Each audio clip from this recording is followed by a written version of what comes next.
دا یو نصیحت زما تاسو ته زړه یادوي دا خبره به یاده کړي په هغه ټیم کې به ستاسو ارمان وي چې کله ته د دنیا ته اخرني نظر باندې ګورې لکه اوس ستا بچي او ښځه ناست دي او چغې وایي ډاکټر راولئ یو راولئ او بل راولئ او ته ورته چې اخري دا مړې سترګې راواړه وګورې ورته او درته پته وي چې روان یم دنیا نه ستا به څه ارمان چې لږ نور پاتې شوی مزدوري دي کړی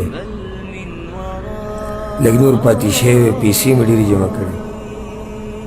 دا بچي ښځه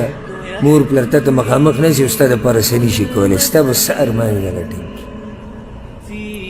کې چې هغه ټیم کې د کوم ارمان وي اوس تر الله موقع درکړې بیا په هغه ټیم کې ګوره ارمانونه کار نه کوي ارمانونه په هغه ټیم کې کار نه کوي په هغه ټیم کې به صرف څه چې دي کړي دي هغه په کار راشي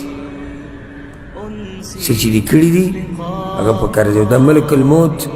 او دا نورو ملایک چې ورسره راځي دا په خپلو سترګو به موته ویني دا به ناشنا منظري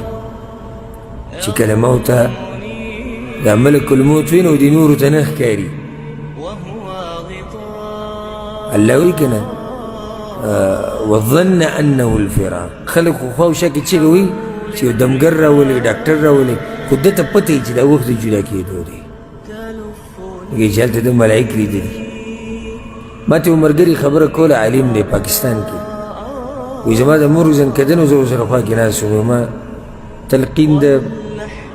کلمې او د ښه ګمان په الله باندې دا مې ورته کوم وایي ما ته وایي چې زوی دغه دې ولاړ دي دغه شان یې ما ته وایي چې دغه دې ولاړ دي نو هغه به څه ناشنا وکړي چې کله موږ دا ملک الموت په خپلو سترګو وینو او موږ ته پته ولګي چې نور هر څه ختم شو